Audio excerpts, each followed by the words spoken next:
Good afternoon and welcome to the March 17th edition of Success by Association Live. This issue is sponsored by the Cabarrus County Convention and Visitors Bureau.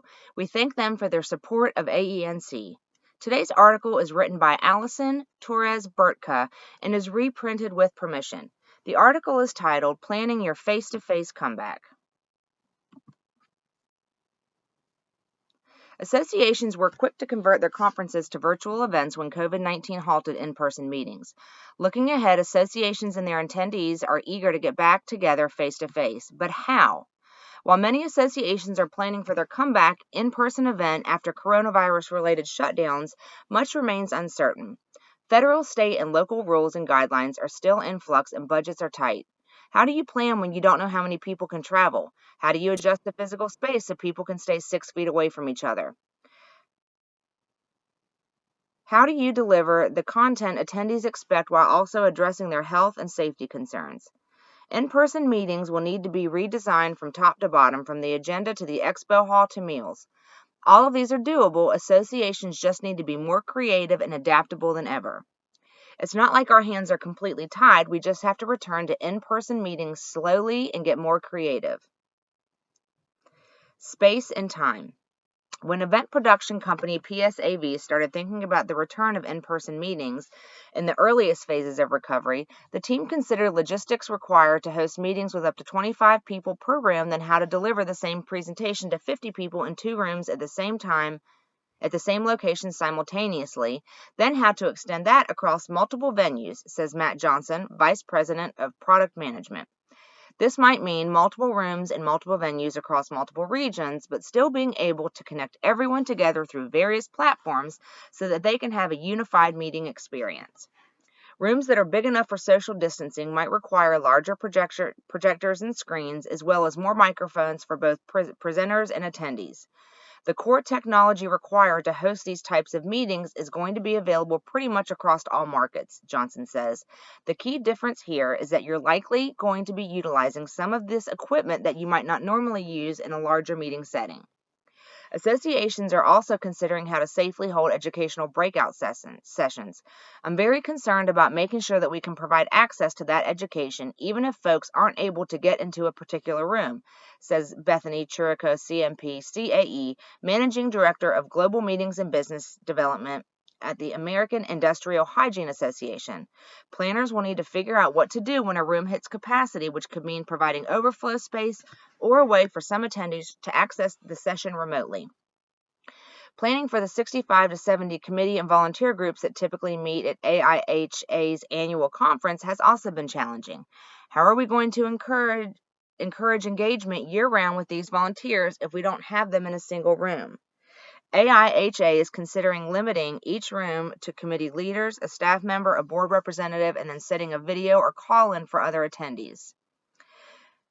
Willowick recommends considering outdoor options, including tenting a space, hosting a breakout site, or holding an event at a park within walking distance of the primary conference location.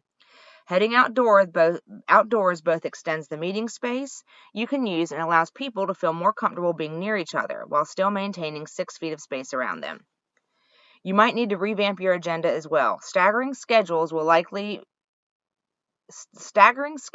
be key to making sure that not everybody is following the same agenda, so you can lighten the load a little bit in terms of traffic, Johnson says. Attendees may feel more comfortable with shorter sessions so they're not in a particular room for an extended period of time. More time may be needed between session blocks as well to allow people to get in and out of rooms while staying socially distant. Willowick says his team has been talking about staggering break times so that not everybody rushes to the restroom at the same time. A new look for networking. Networking receptions will look a lot different too, since attendees will no longer be able to walk in, grab a drink, and start shaking hands with people. Associations will need to proactively, Willowick says, to set the rules and expectations to set up the room, the food, the drinks, and the activities in a way that will encourage social distancing. Without this structure, attendees may fall into old habits of gathering that bring them too close together. So what might a networking event look like? For one, there will be fewer high-boy tables for people to stand around and fewer long lines for bar or hors d'oeuvre tables. Instead, don't be surprised to see entry and exit protocols, one-way traffic flow, seating assignments at traditional banquet rounds, designated bar and food station assigned by table, and well-choreographed agenda of activities, Wowick says. This might include trivia games that attendees can download to their phone and play. If you build it, will they come? Because different areas of the country are in various stages of shutdown and reopening, and at press time, it's not known when a vaccine will be available.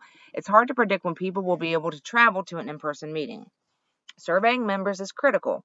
For some of our clients, we're seeing numbers as low as 3 and 5% of members who say that they're permitted to or interested in attending an in-person event right now. Welwick says he recommends asking prospective attendees whether they feel comfortable attending, whether they have an employer-imposed travel restrictions, and whether their professional development budget has been cut.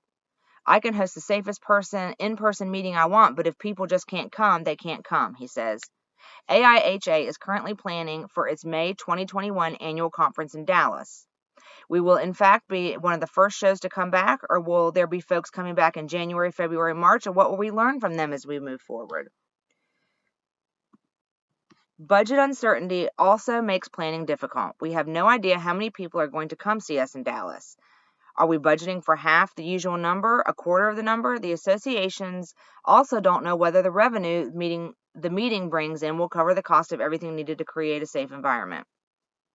The Spray Polyurethane Foam Alliance is also moving forward with its plans for a 2021 spray foam show, and we are preparing to host it and are committed to 100% to it being on until we are told that it cannot be.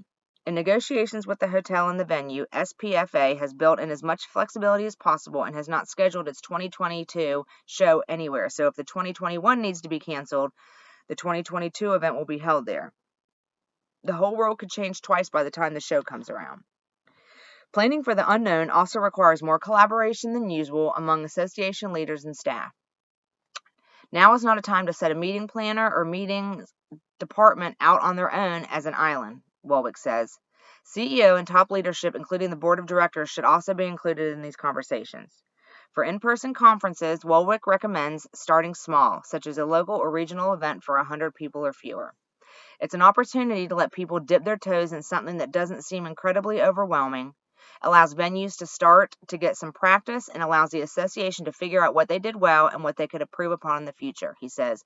Don't let those key lessons learned be your biggest event of next year. Ultimately, flexibility and creativity will be necessary for resuming in-person events. There are a lot of different ways to get to outcome Z, and that doesn't involve starting at letter A. This is our time to get creative and try some unique things. That concludes our article. We hope you have a good day.